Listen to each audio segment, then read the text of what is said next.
Picture this. It's 6:40 p.m. You've been staring at screens all day. Traffic was miserable. Your phone hasn't stopped buzzing. Your brain feels heavy in that weird way modern life makes it feel heavy. Then you hear it. A motorcycle starts somewhere nearby. And even if you don't ride, some part of you still turns toward the sound. Why? Why does that machine still trigger something in people after all these years? After all the warnings? After all the stories about danger? Because deep down, most people know motorcycles were never really about speed. If speed was the whole point, riders would just buy sports cars. Hit the track on weekends. But that's not who most riders actually are.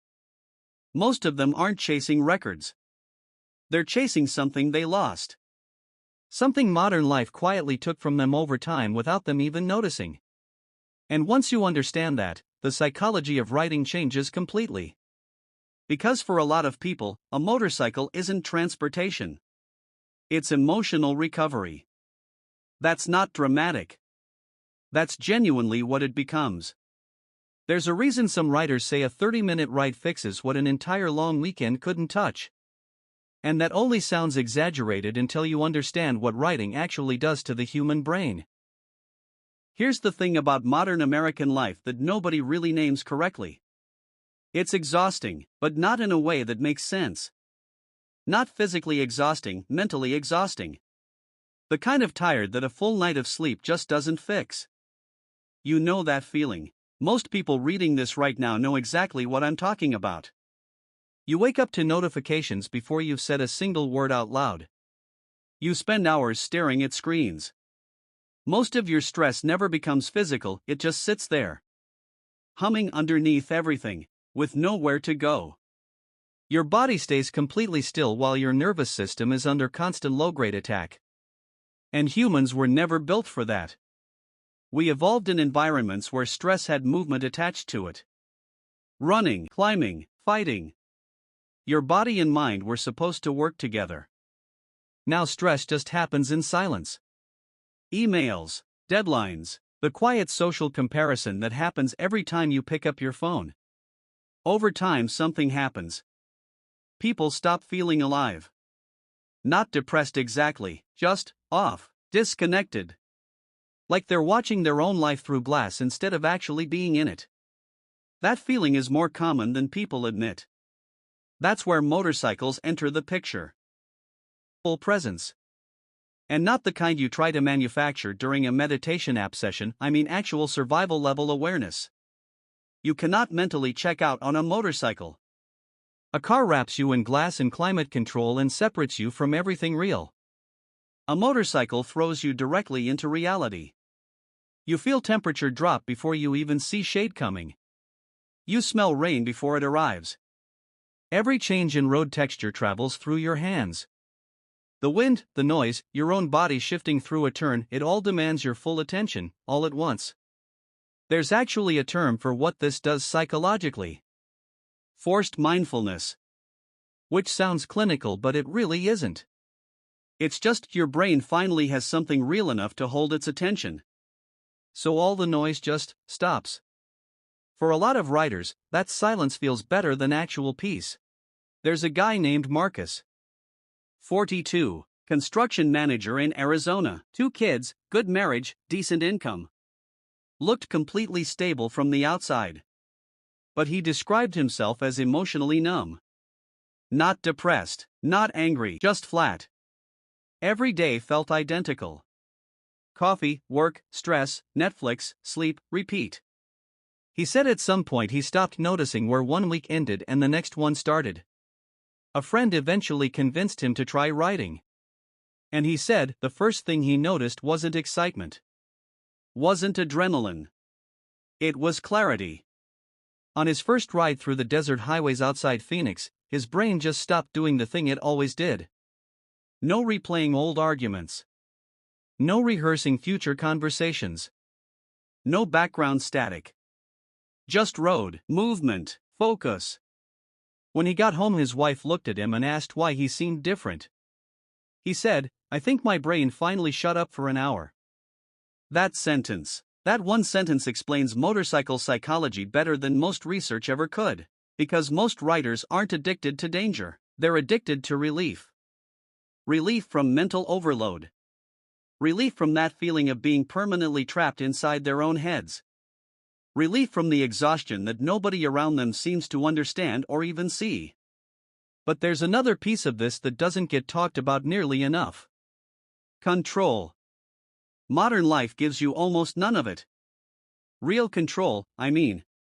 You fill out forms, you wait, you follow systems designed by people you'll never meet. Most of your day is just pressing buttons and hoping the right thing happens on the other side. A motorcycle is immediate, mechanical reality. You lean wrong, the bike responds instantly. Your attention slips, consequences appear fast. Your technique improves, you feel it the second it happens.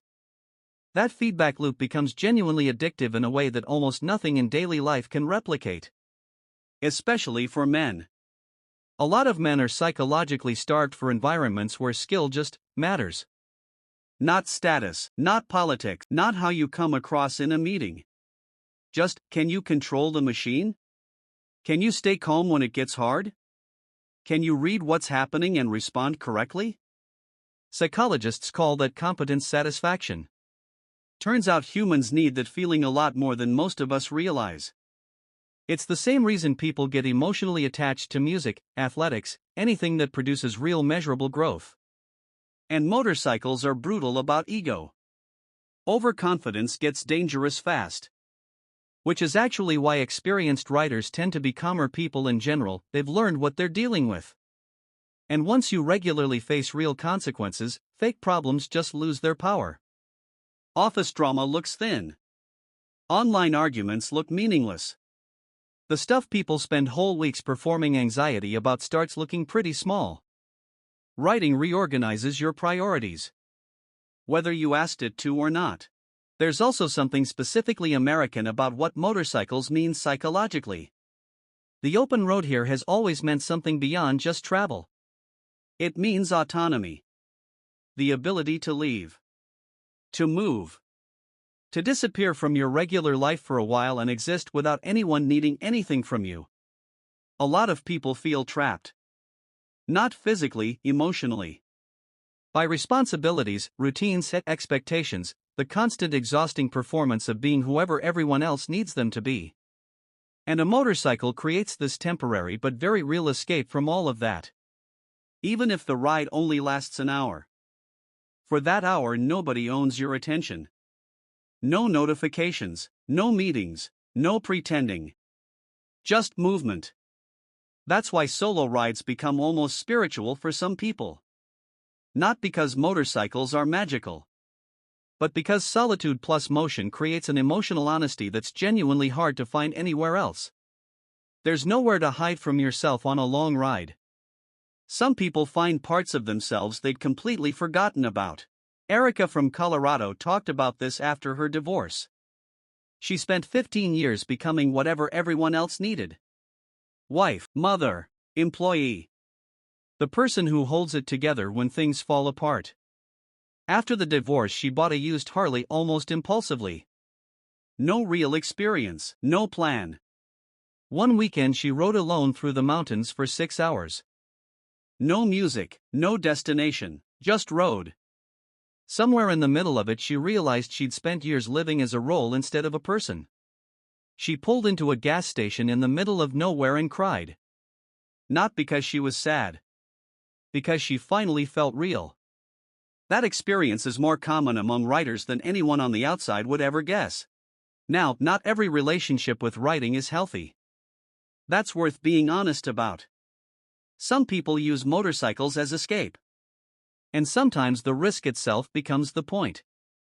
Adrenaline can temporarily override depression, loneliness, anxiety, even serious trauma. And when that happens, danger stops being a side effect. It becomes the medication. That's when writing turns destructive. The healthiest writers are the ones who respect the machine. They don't romanticize being reckless. They wear gear. They ride smart.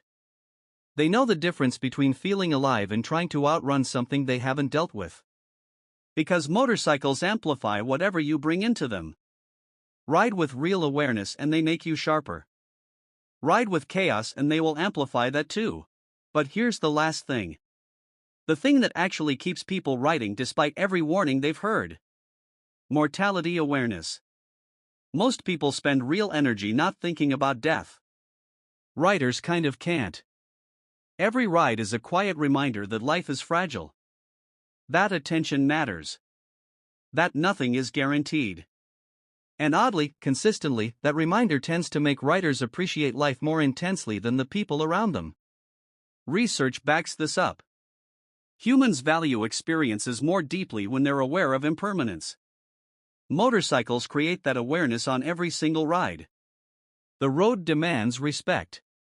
Weather matters. Focus matters. And suddenly ordinary things feel like something again. A sunset actually lands.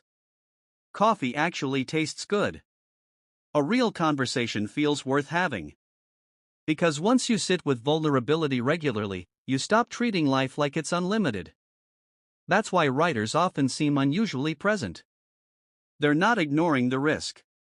They've just decided that numbness has its own kind of risk. A slow, quiet erosion. Caused by comfort, routine, autopilot, and never once feeling like you're actually awake inside your own life. So when someone throws a leg over the bike and starts the engine, it's almost never just about getting somewhere.